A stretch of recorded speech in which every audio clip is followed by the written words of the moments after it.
Qué bueno que vinieron hoy y que no se asustaron con empezar Jueces la semana pasada.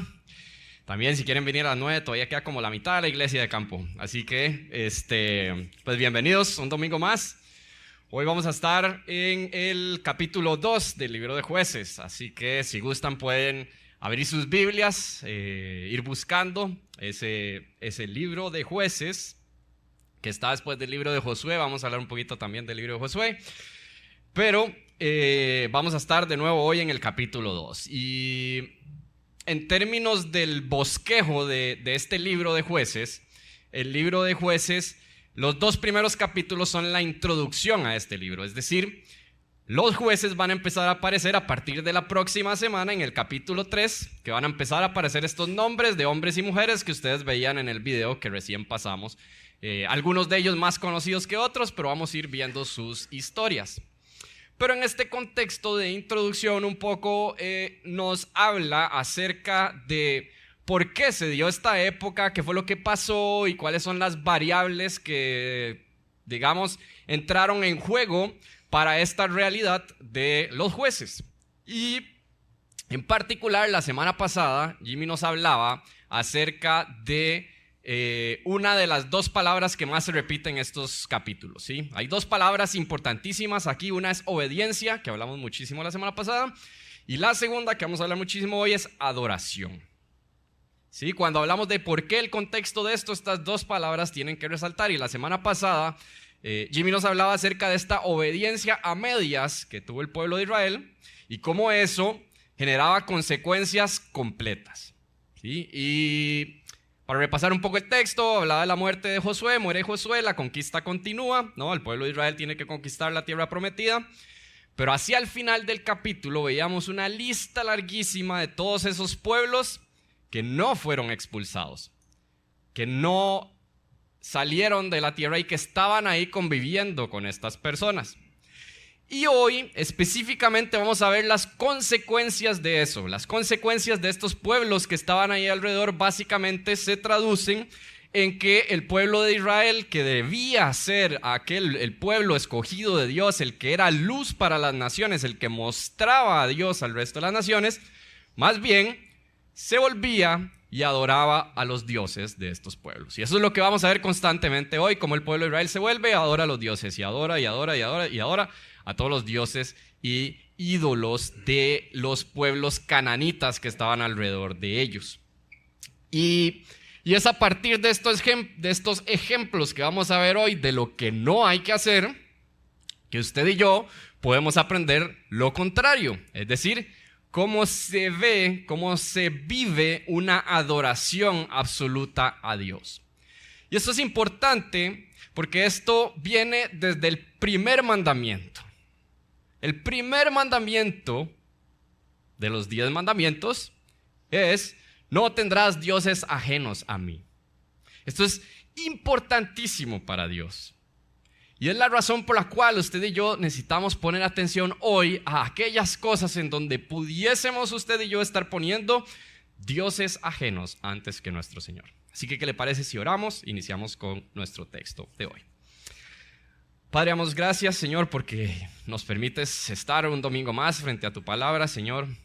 Gracias porque toda ella es poderosa, Señor, porque toda ella es buena para nosotros, Señor, porque es tu palabra, Señor, y porque de cada cosa escrita acá podemos aprender, Señor, y fue inspirada por tu Espíritu Santo para una razón, Señor, y queremos que eso sea lo que ocurra hoy, Señor, que es un milagro maravilloso que tú haces cada domingo y que nosotros podemos dar por sentado, Señor, que es el milagro de abrir nuestros ojos, Señor, de quitar el velo para ver lo poderosa que es tu palabra, Señor, y para que esto cale en nuestro corazón, Señor, y para que esto perdure y para que esto lo podamos vivir, Señor. Gracias por esa bendición tan hermosa que nos das, y eso es lo que pedimos, Señor, en esta mañana, y que tu Espíritu Santo, Señor, nos inunde a cada uno de nosotros, Señor, y nos hable el día de hoy, Padre. Esto lo pedimos en el nombre de tu Hijo Jesús. Amén y amén.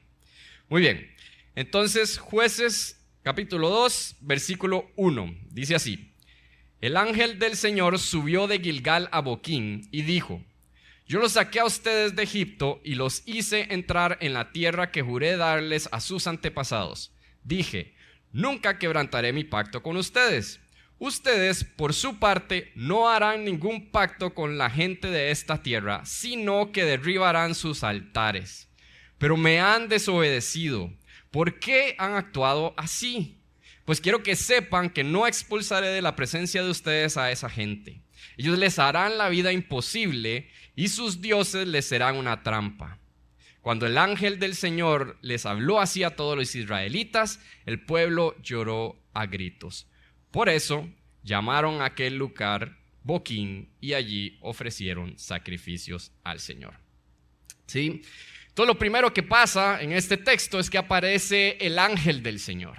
¿Sí? Este personaje muy particular porque este personaje habla siempre en primera persona. Es decir, este personaje dice, ustedes me han desobedecido. Este personaje dice, yo los saqué a ustedes de Egipto.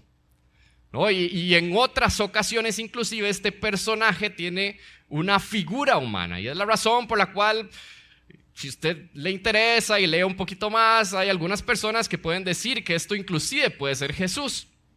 La mayoría de los estudiosos concuerdan que no necesariamente eso es en esta ocasión lo que está ocurriendo. Pero lo que sí es importante para usted y para mí hoy es que este mensajero no es un mensajero cualquiera. Y por lo tanto, este mensajero lo que trae es un mensaje que es importante, que es un mensaje al que hay que prestar atención. Además, este ángel del Señor viene de Gilgal a Boquín. Esto es importante también porque Gilgal es el lugar donde cuando el pueblo de Israel cruza el río Jordán, ingresa por primera vez a la tierra prometida bajo el mando de Josué, esto lo vemos en los capítulos 4 y 5 de Josué, ahí es donde el pueblo erige las 12 piedras, ahí es donde se da la circuncisión de esta nueva generación en continuación del pacto con el Señor, ahí es donde el pueblo celebra la primera Pascua ya en la tierra prometida. Así que este es un lugar, este Gilgal es un lugar de completa devoción al Señor, de completa y absoluta adoración del pueblo regocijándose en Dios. Y pasamos a este lugar de Boquín donde más bien el ángel del Señor tiene que venir a decirles, ustedes han desobedecido todo lo malo que ustedes han hecho, y el pueblo termina llorando.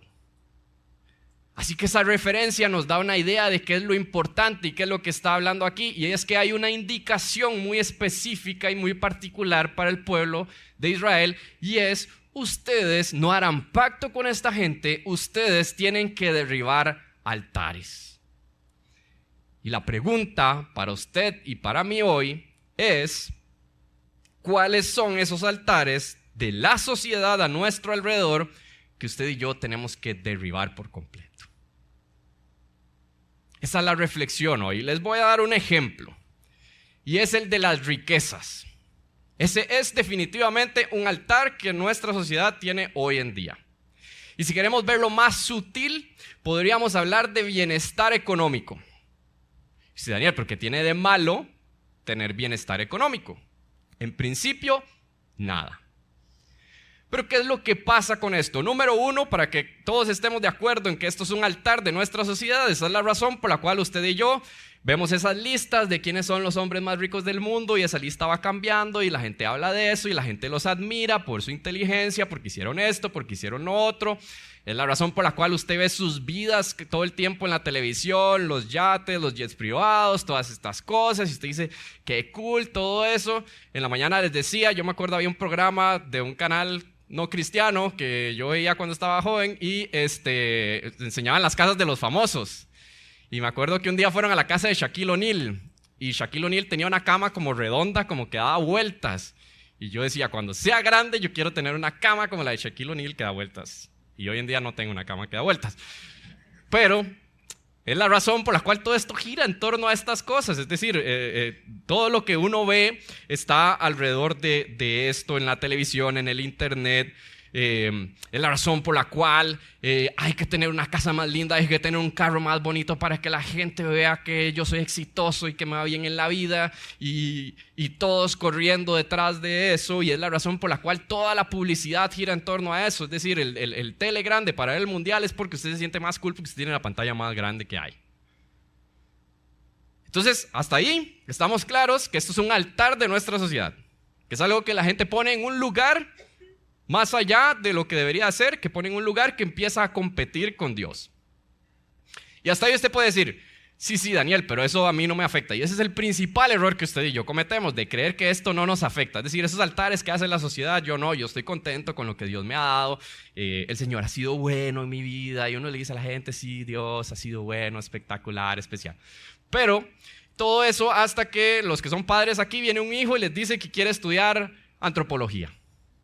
Y si alguien estudió eso, o sea, probablemente tuvo una conversación difícil con sus papás, sí tenía, pero es una linda carrera y todas las carreras son necesarias para la vida. Digo yo digo, para que no sea tan feo, yo si hubiera estudiado una ciencia social, hubiera estudiado sociología, eso a mí me gusta, pero más allá de eso, las ciencias sociales son importantes. ¿Okay? No quiero que quede la idea de que no, son muy importantes, porque eso no era el mensaje, ¿ok? Borren eso porque ya quedó ahí en YouTube y todo.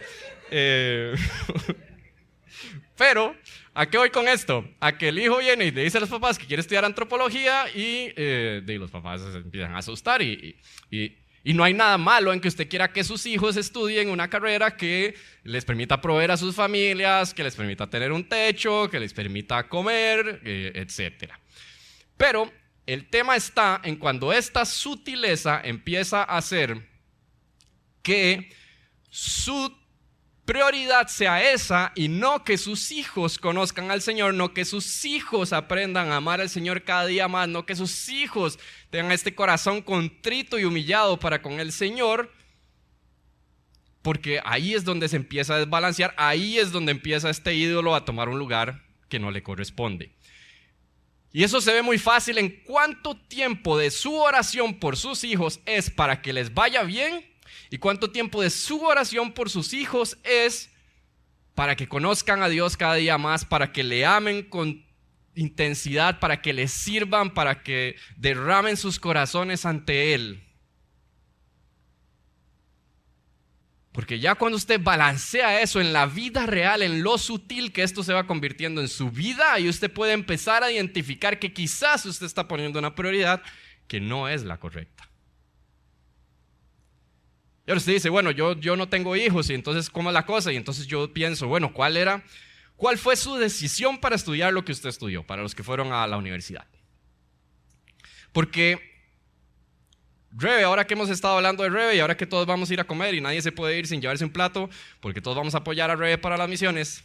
O sea, Rebe estudió odontología porque era una carrera que le iba a permitir a ella irse a algún lugar del mundo a predicar de Cristo a aquellos que no conocen a Cristo. ¿Usted sabe cuál era mi pensamiento cuando yo decidí la carrera? Yo estaba entre ingeniería industrial en la UCR o producción industrial en el TEC, y escogí ingeniería industrial porque me parecía que podía generarme más trabajo que lo que podía generarme producción industrial.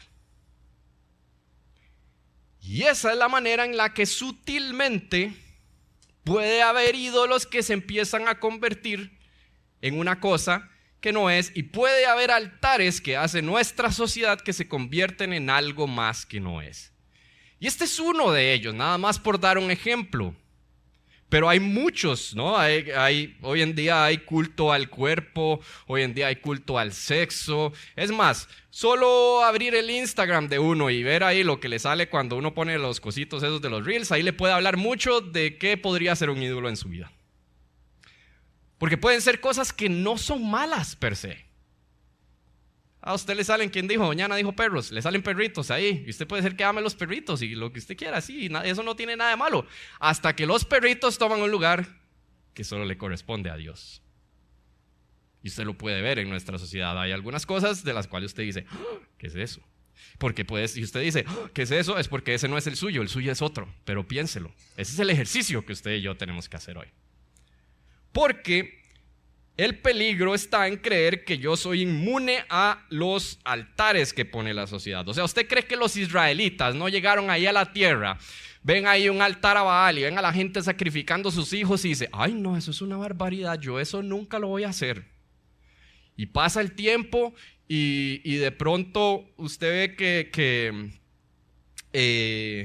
ve los israelitas empiezan a ver que no están tan feas las vecinas del otro pueblo, ¿ah? ¿Por qué no vamos a conocerlas? Y después del tiempo dice, bueno, no, en realidad eran buena gente, ¿por qué no nos casamos con ellas? Y después dice, bueno, un cultillo ahí, ¿qué va a pasar? De por sí yo ni creo en eso. Y ahí va. Es decir, no es el acto de rebeldía de pronto que un día llegaron y dijeron, ahora sí vamos a adorar a otros dioses. Muchas veces esto es un proceso sutil que va ahí hasta que llega a tomar ese lugar que no corresponde. Y es ahí donde el Señor les dice en ese mismo texto que se van a convertir en una trampa. Y esa es la manera en la que usted y yo tenemos que ver estas cosas. Son una trampa y por esa razón usted y yo somos llamados a ser adoradores absolutos de nuestro Señor que derriban por completo esos altares. Y derribar por completo un altar implica decisiones radicales. No es ahí más o menos, no voy a en lugar de ir 5 veces a la semana aquí voy a ir una. No, eso es radical. Lo que el Señor espera es que usted derribe. Si eso le va a quitar al lugar a Dios, que solo a Dios le corresponde, es mejor que no exista ese carro, es mejor que no exista ese trabajo, es mejor que yo no vaya a ese lugar, es mejor que yo no haga X cosa. Dice Daniel, pero eso es legalismo. No, eso es lo que el Señor demanda de cada uno de nosotros. Eso yo no le voy a decir qué es lo que tiene que hacer. Es el Señor el que les tiene que revelar cuáles son esos ídolos que hay en su corazón. ¿Cuáles son esos ídolos que están tomando? Hablamos de uno, el de las riquezas. De nuevo, puede ser cualquier otra cosa. Cualquier otra cosa puede llegar peligrosamente a tomar ese lugar que solo le corresponde a nuestro Señor. Dice el versículo 6. Cuando Josué despidió al pueblo, los israelitas se fueron a tomar posesión de la tierra, cada uno a su propio territorio. El pueblo sirvió al Señor mientras vivieron Josué y los ancianos que le sobrevivieron, los cuales habían visto todas las grandes obras que el Señor había hecho por Israel. Josué, hijo de Nun, siervo del Señor, murió a la edad de 110 años y lo sepultaron en Timnat-Heres, tierra de su heredad en la región montañosa de Efraín, al norte de Gaas. También murió toda aquella generación y surgió otra que no conocía al Señor ni sabía lo que Él había hecho por Israel. Esos israelitas hicieron lo que ofende al Señor y adoraron a los ídolos de Baal. Adoraron al Señor, Dios de sus padres, abandonaron al Señor, Dios de sus padres, que los había sacado de Egipto y siguieron otros dioses, dioses de los pueblos que los rodeaban, y los adoraron, provocando así la ira del Señor. Abandonaron al Señor y adoraron a Baal y a las imágenes de Astarté. Entonces el Señor se enfureció contra los israelitas y los entregó en manos de invasores que los saquearon. Los vendió a sus enemigos que tenían a su alrededor y a los que ya no pudieron hacerles frente. Cada vez que los israelitas salían a combatir, la mano del Señor estaba en contra de ellos para su mal, tal como el Señor se los había dicho y jurado. Así llegaron a verse muy angustiados. Así que el texto vuelve a recordar la muerte de Josué y en esta ocasión nos habla un poco acerca de, esta generación de Josué, los líderes que quedaron después de que Josué murió. Toda esta gente conocía al Señor, sabía lo que el Señor había hecho, pero resulta que vino una generación que no conocía al Señor. Y el texto no nos habla acerca de las causas. Sí, el texto no nos dice, qué fue lo que pasó, fue que no les contaron a la generación que seguía, fue que ellos no quisieron escuchar, no lo sabemos. Lo que sí sabemos son las consecuencias de esto que ocurrió. Y la primera es que se pusieron a adorar a Baal y a Astarté. Nuevamente, la mayoría de los estudiosos, usted lee los comentarios bíblicos, estas personas que dedican su vida a esto, dicen que esta palabra está en plural. Sí, esto es como que dijera adoraron a los Baales y a las Astartés, es decir, adoraron a los dioses y a las diosas. Pero cuando nos adentramos en el Antiguo Testamento, por ejemplo, Baal lo vemos en muchísimos libros del Antiguo Testamento y yo creo que vale la pena saber un poco más de ellos porque Eventualmente nos hablan también de que hoy en día estos mismos dioses o estas mismas cosas que se asociaban a estos dioses pueden convertirse en cosas relevantes en nuestra actualidad. Y Baal específicamente es el capo, ese es el más importante de todos los dioses cananitas. Resulta que le quitó su lugar a él, que era como el padre, y entonces Baal es el principal. Pero ojo, qué interesante, porque Baal es el dios de la tormenta y de la lluvia. Y dice, bueno, ¿por qué el más importante es el de la tormenta y de la lluvia?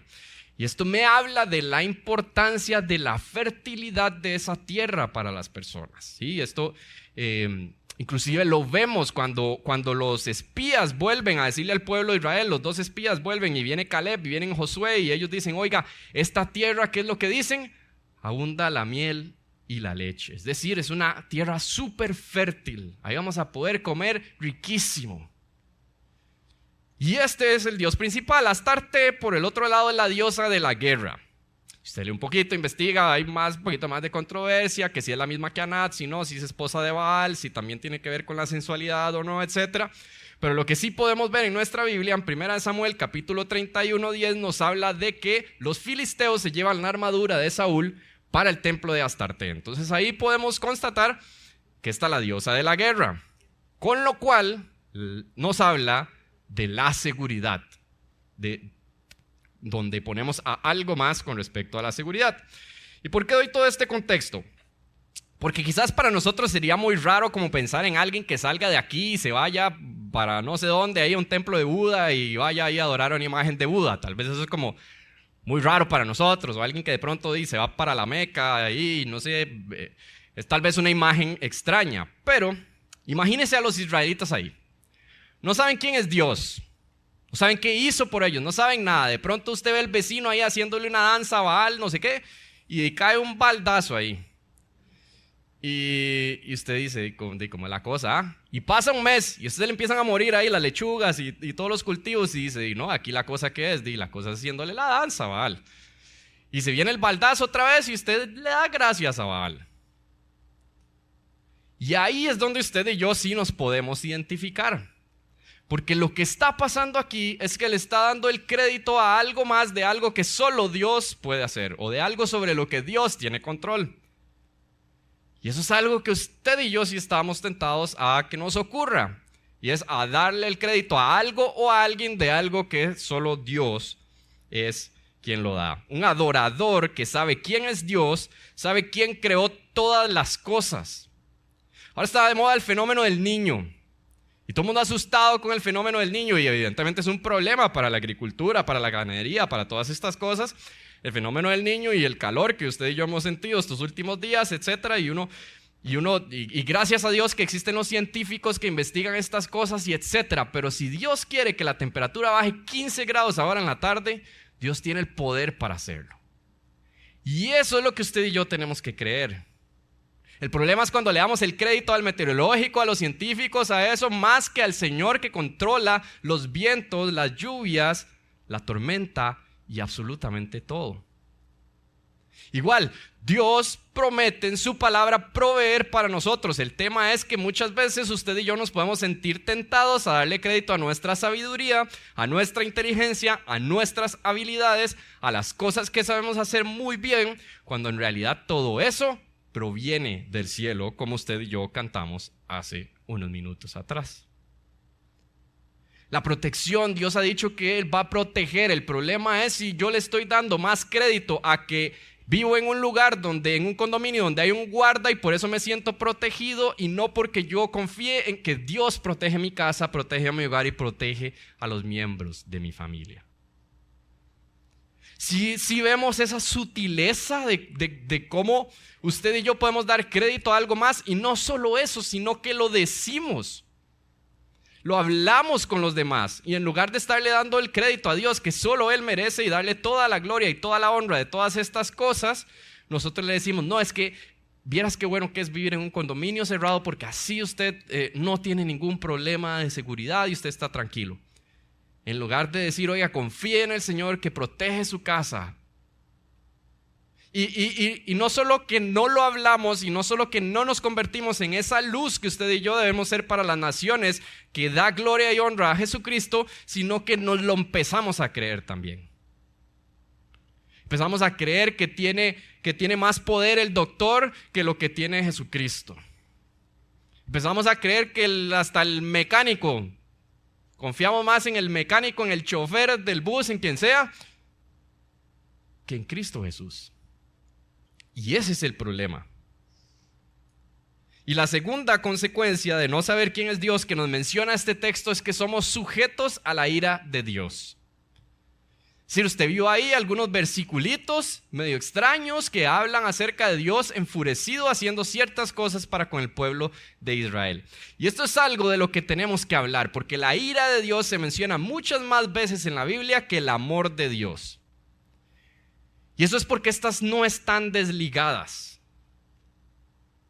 Todo esto está ligado. Note, entonces Dios se enfurece, los entrega a sus invasores y ellos se llegan a ver angustiados. Y esto es importantísimo porque la ira de Dios, primero, es temporal. El amor de Dios es atemporal. La ira de Dios es temporal. Y la ira de Dios aquí tiene un propósito muy específico que es llevar al pueblo de Israel al arrepentimiento. Entonces todo esto está ligado, note. Entonces la ira de Dios está ligada a la santidad de Dios. Es la importancia de que usted y yo entendamos que el hecho de todos estos ejemplos que les estoy dando y que usted puede empezar a pensar son una abominación para el Señor. Esa es la palabra correcta. Es abominable para el Señor que usted y yo pongamos las riquezas, el dinero, etcétera, todas estas cosas en un lugar que no le corresponden. Y es razón para tener mucho más claro también la importancia de dar el lugar a Dios que solo Dios merece. Pero note qué relevante que es esto, que Dios no se puede mezclar con el pecado, pero que este mismo entendimiento lo que debe producir en nosotros es arrepentimiento. Lo que debe producir es esa tristeza que conlleva arrepentimiento, que nos hace rendir nuestra vida a Él, porque solo Él puede salvarnos de estas cosas. De ese ejercicio honesto de analizar si estoy derribando altares, si estoy dando gloria y honor al único que la merece para recibir su gracia y su misericordia. Y es justamente lo que hablan los versículos siguientes. Si usted ve aquí y usted ve la ira del Señor, vea cómo inmediatamente el pueblo se ve angustiado, inmediatamente aparece la misericordia del Señor, porque no están desligados. No es que uno ve esta cosa y esta otra, sino que todo esto nos lo muestra el Señor para que veamos lo bueno que es con nosotros. Dice el versículo 16. Entonces el Señor hizo surgir caudillos que los libraron del poder de sus invasores. Pero tampoco escucharon a esos caudillos, sino que se prostituyeron al entregarse a otros dioses y adorarlos. Muy pronto se apartaron del camino que habían seguido sus antepasados, el camino de la obediencia a los mandamientos del Señor. Cada vez que el Señor levantaba entre ellos un caudillo, estaba con él. Mientras ese caudillo vivía, los libraba del poder de sus enemigos, porque el Señor se compadecía de ellos al oírlos gemir por causa de quienes los oprimían y afligían. Pero cuando el caudillo moría, ellos volvían a corromperse aún más que sus antepasados, pues se iban tras otros dioses a los que servían y adoraban. De este modo se negaban a abandonar sus malvadas costumbres y su obstinada conducta. Estos versos básicamente nos hablan de absolutamente todo lo que va a ocurrir a partir de ahora. Sí, este es el legítimo el tráiler de la película, porque literalmente a partir del otro domingo lo que vamos a ver hasta que se acabe este libro es lo que están diciendo estos versos. Y es este ciclo que veíamos la semana pasada también. Este ciclo donde aquí en lo que vemos en esta parte es el Señor en su misericordia levanta un caudillo, ¿no? Un líder, un juez, nuevamente, que no son como los jueces que hoy en día usted y yo conocemos, sino que estos jueces son más líderes político-militares. Y el Señor lo levanta y mientras esta persona vive, el pueblo Dios lo libra de sus invasores, etcétera, etcétera. Después el líder muere y el pueblo hace lo que le da la gana y llega hasta un punto en donde llega este momento de aflicción y donde ruegan a Dios nuevamente y Dios vuelve a levantar un líder y vuelve a repetirse el ciclo. Y otra cosa muy importante que dice este texto es que cada ciclo es peor. ¿Sí? Entonces la semana que viene vamos a ver a Otoniel, y Otoniel es el primer juez y no se dice nada malo en la Biblia de Otoniel. Y vamos a ver el último juez, que es Sansón, y que probablemente es el más famoso por su fuerza, pero Sansón es un desastre completo. Porque ese círculo vicioso cada vez se va haciendo peor. Y todo esto me habla una y otra vez de la infidelidad humana, cómo cada vez la infidelidad humana es peor, pero cómo Dios se sigue manteniendo fiel. Cómo Dios continúa, cuando ve la aflicción de su pueblo, continúa enviando líderes. Cómo Dios, independientemente de nosotros, sigue siendo fiel y misericordioso. Y eso nos habla de otra característica fundamental para que usted y yo podamos mantener una adoración absoluta a Dios. Y es que nunca nos olvidemos de sus misericordias. Voy a aprovechar que hoy Eugenia y mi hermanillo no están aquí para hablar de ellos, esperando que el video, no sé si lo van a ver, pero si lo ven, no les pedí permiso de hablar de esto. Pero la semana pasada, específicamente ayer hace 5 años atrás, Eugenia, quienes conocen a la teacher Eus, la teacher de Club Semilla, además es la esposa de mi hermano, pero bueno, muchos de ustedes no estaban aquí hace 5 años, entonces para resumir un poquito la historia, ya tenía una operación. Y en esta operación, antes de iniciar la operación, ella tiene un paro cardiorrespiratorio. Y eso la hace terminar ese mismo día en la UCI del San Juan. Y eso hace que los doctores le hagan una llamada a mi hermano ese día donde le dicen, prepárese para lo peor. Y hay varias cosas de ese evento que yo nunca voy a olvidar en mi vida. Uno, la oración que escuché a mi hermano hacer esa noche cuando estábamos en la casa de él. Ahí estaba Milly, ahí estaba Jimmy. Habíamos varias personas ahí en ese lugar. Y esa oración para mí es inolvidable. Y luego nos unimos juntos como iglesia a clamar. Literalmente todas las noches estábamos orando como iglesia por Ew, porque básicamente el panorama en ese momento era su corazón estaba funcionando como a un 15% más o menos. No se sabía si había afectación en su cerebro de ese momento en el que su corazón no bombeó. Era incertidumbre total el panorama. La expectativa era si Dios podía que viviera, pero no sabíamos, no teníamos ni la menor idea de en qué condiciones iba a vivir. Y hoy, 5 años después, no existe ninguna secuela en ella de que esto tan siquiera haya pasado. Es decir, estoy seguro que si alguno de ustedes la conoce y la ha visto ahí, no me voy a que medio atarantada y así como es ella, ¿verdad? Es que, sorry, yo te quiero mucho. No se ve ninguna secuela de eso. Y eso para mí, esa historia, para mí es el equivalente de que yo haya visto a Dios como los israelitas abrir el mar de par en par. Es decir, a mí nadie me tiene que convencer, nadie me tiene que decir que Dios hace milagros. Yo estoy convencido, yo estoy seguro, yo lo he visto hacer milagros. Pero ¿sabe qué es lo triste? Que a pesar de ello a veces dudo. Que a veces oro como si eso no hubiera pasado, como si Dios no tuviera el poder de hacer lo que sea. Eso es lo difícil, eso es lo duro.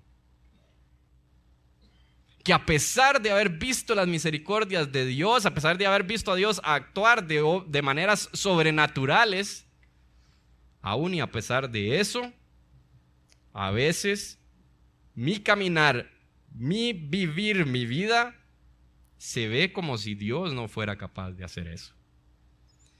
Y eso me hace sentirme tentado a no dar toda mi adoración a Él. Ese es el problema. Estoy seguro, yo le cuento esta historia y algunos de ustedes la vivieron aquí intensamente. Pero estoy seguro que en su vida hay otras. ¿De dónde lo rescató Dios a ustedes? Estoy seguro que hay más de una historia que es milagrosa, y todas las historias en realidad de salvación tienen que ser milagrosas, porque solo el milagro de que Dios nos abra los ojos y nos permita ver nuestro pecado y nos permita arrepentirnos y creer en Él, solo eso es un milagro por sí solo. Pero estoy hablando de esas cosas extraordinarias donde usted ha visto a Dios hacer algo que solo Dios pudo haber hecho en su vida y donde usted dice esto solo Dios lo hizo, y de cómo a usted y a mí eso se nos olvida. Porque usted y yo aquí nos quejamos del pueblo de Israel, oiga, sí, qué bárbaros, cómo se olvidaron de Dios, pero usted y yo estamos cableados para hacer exactamente lo mismo. Y si eso significa que hay que poner un post-it ahí en el espejo del baño, no sé, con las cosas que Dios ha hecho en su vida para que usted no se le olvide, para que usted se rinda absolutamente a Él, para que cuando usted se levante en la mañana y se va a lavar los dientes y vea eso, caiga de rodillas en su baño a darle gracias y a darle toda la gloria y toda la honra a Él, pues eso va a ser de muchísima bendición para su vida. Cierro con el verso 20, dice: por eso el Señor se enfureció contra Israel y dijo: puesto que esta nación ha violado el pacto que yo establecí con sus antepasados y no me ha obedecido, tampoco yo echaré de su presencia a ninguna de las naciones que Josué dejó al morir. Las usaré para poner a prueba a Israel y ver si guarda mi camino y anda por él, como lo hicieron sus antepasados. Por eso el Señor dejó en paz a esas naciones, no las echó enseguida ni las entregó en manos de Josué. Un corazón con una adoración absoluta al Señor le obedece. Y la obediencia no es un mandato, no es que yo voy y derribo los altares porque me tocó, porque dijeron el domingo en la iglesia que debe derribarlo, entonces bueno, ya no voy a hacer esto, ya no voy a ir aquí. No, eso nace de un corazón que rinde su adoración completa a Dios, nace de un corazón agradecido de su misericordia, que le obedece, que hace lo que dicen sus mandamientos. Porque si lo hacemos de otra forma, eso rapidito se acaba. Eso no le dura ni de hoy a la noche. Esa es la obediencia que no viola el pacto, que no se aparta de su camino, que no repite el ciclo. Porque también muchas veces yo me pongo a pensar en la vida cristiana y cuando escucho estas ideas de no, yo no sirvo porque es que yo no sé o porque yo no vivo mi vida de una manera como debería de ser. Ahora imagínense cuando uno se para aquí al frente. Que dice, ¿cómo va a parar ahí al frente si yo lucho contra esto? Todo el tiempo, cada domingo que cualquiera de nosotros se para aquí, sépalo, lucha con eso también. Y por eso yo siempre he pensado, quisiera pensar que la vida cristiana es como esta cuesta, ¿no? Donde uno va cada día más cerca de Cristo y todo va bien. Pero la realidad es que muchas veces se ve como la vida de los israelitas, un ciclo tras otro. Dios es bueno, sí, vamos a la iglesia, todo está bien, sirvamos, hagamos de todo, y bueno, viene un momento ahí difícil, bueno, ya me caí, bueno, ya ahora sí, ya no voy, ya dejé ir a la iglesia, ya dejé de servir, ya dejé... Y hasta que llega nuevamente el momento de aflicción, donde otra vez empieza el ciclo. Bueno, vamos a volver, vamos a ir. No, ya tenemos que ponernos bien con el Señor. No, ya, ¿verdad? Si alguno se siente identificado, pasa en TNT y en la vida real y en todo lado. Y dice Timothy Keller que hace esta pregunta, dice: ¿la desobediencia hizo que Dios se enfureciera y abandonara al pueblo de Israel? Es decir, porque usted lee estos versos, son versos difíciles. Lo que dice ahí que Dios hace, se enfurece y hace unas ciertas cosas que usted puede quedarse pensando, híjole. Es la razón por la cual mucha gente no lee el Antiguo Testamento, etcétera, porque a veces da miedo estas cosas, pero dice él que el libro de Jueces no responde a esta pregunta. Vamos a ver cómo el libro de Jueces termina con una historia súper atroz, súper loca. Y dice, y el versículo que ponemos también en el video de Jueces y que ponemos en las redes y etcétera, que dice que en esos tiempos no había rey, por eso cada quien hacía como le parecía. Es decir, cada vez la maldad peor, cada vez esos ciclos peor. Y usted lee eso y dice, bueno, no había rey, pero no, yo he oído en la Biblia que después vino el rey David. Sí, pero antes del rey David estaba el rey Saúl y Dios dijo que igual el rey debería ser Dios, no debería ser, o sea, voy a ponerles un rey porque ustedes están muy necios, entonces les voy a poner un rey. Esa es la razón por la cual Dios pone reyes. Y entonces después viene Salomón y después de Salomón se divide el reino y es un desmadre y hay 2 reinos hasta que llega el exilio. Y después del exilio vuelve el pueblo de Israel, reconstruyen las murallas, todo, no sé qué. Y usted ve el libro de Nehemías y es la misma cosa. El libro de Nehemías termina súper loco. Porque hacía falta algo. Porque la historia no estaba completa. Y gracias a Dios, hoy usted y yo conocemos la historia completa. Conocemos que nuestro Dios nunca se olvidó de su pueblo. Y a pesar de que ese pueblo cada vez iba peor y cada vez hacía cosas peores, Dios, en lugar de decir, ¿sabe qué? Ahora ya vean a ver qué hacen. El Señor dice, no, ¿sabe qué? Yo voy a enviar a mi Hijo unigénito. Porque este pueblo necesita esa misericordia, porque este pueblo cada vez hace las cosas peor, porque este pueblo lo que necesita es un Salvador. Lo que necesita es ese rey cuyo reino no tiene fin. Ese es el rey que necesita. No era el rey Saúl, no era el rey David, no era ninguno de ellos. Era el rey que reina por los siglos de los siglos. Ese que vino a vivir una vida perfecta que usted y yo no podíamos vivir. Ese que cuando Dios nos ve a nosotros no ve la abominación de que usted y yo pasemos todo el tiempo poniendo cosas en el lugar que solo le corresponde a Dios, sino que ve a su Hijo Jesucristo que pagó la deuda por usted y por mí. Y que murió y que dio hasta la última gota de su sangre y que su cuerpo quedó absolutamente molido por específicamente estas cosas que usted y yo hacemos. Porque por su gran amor y su misericordia dio su vida por nosotros, y porque Dios lo resucitó al tercer día, y porque vive y reina por los siglos de los siglos, y por eso usted y yo le adoramos con todo, y por eso usted y yo confiamos en quién es Él y qué fue lo que Él hizo por nosotros. Ese es nuestro Dios. Así que cada vez que usted se encuentre un texto difícil como el principio de este capítulo, como el final de este capítulo, donde usted ve a Dios y ve su ira, recuerde, la ira de Dios es temporal, la ira de Dios lleva al arrepentimiento y la misericordia de Dios está directamente ligada a esto mismo. Y usted conoce la historia completa. Le pediré a Felo si me puede acompañar por acá. Así que hoy es el día para derribar altares. Hoy es el día para tomar decisiones radicales con respecto a esas cosas que yo creo que no me afectan, pero que están tomando el lugar que solo le corresponde a aquel que dio todo por usted. Y estas decisiones radicales no son fáciles, ¿sí? No es como que dejar de hacer algo, etcétera. No ir aquí, no escuchar esto, no ver esto, no lo que sea que Dios esté poniendo en su corazón. Eso no es fácil, pero el Señor va a estar con usted. Es decir, ese mismo que lo salvó, ese mismo va a caminar con usted. Ese es el mismo que le va a ayudar a derribar estos altares. Pero no caigamos en la trampa de creer que somos inmunes a esto. Porque ahí está el peligro más grande. Si hoy Dios nos ha mostrado que hemos dado el crédito a otras cosas, sí, así como el pueblo de Israel daba el crédito a Baal, a Astarte, a cualquiera de los otros dioses cananitas. Si así usted y yo hemos dado el crédito al fenómeno del niño,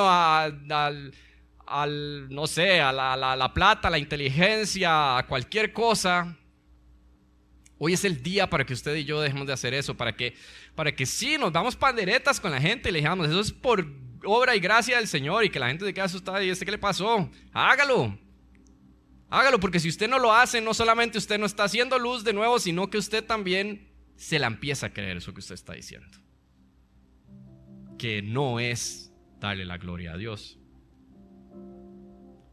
Si hoy es el día para saber quién es Dios, si hoy es el día que Dios abre sus ojos y le dice, este soy yo, ese que murió en la cruz, ese que pagó su deuda, Gloria a Dios por eso. Hoy es el día para creer que nuestro Dios salva, que Jesucristo es su Hijo, ese que tomó ese lugar que a usted y yo nos correspondía. Si hoy es el día también para recordar que las misericordias de Dios se renuevan cada mañana. Si hoy usted ha venido angustiado porque la vida es difícil, porque no todos los días son hermosos, porque hay días oscuros, porque hay días que se siente uno abrumado, porque hay situaciones que te impiden ver a Dios poderoso, hoy es el día para recordar todas esas misericordias que Dios ha hecho a través de toda tu vida.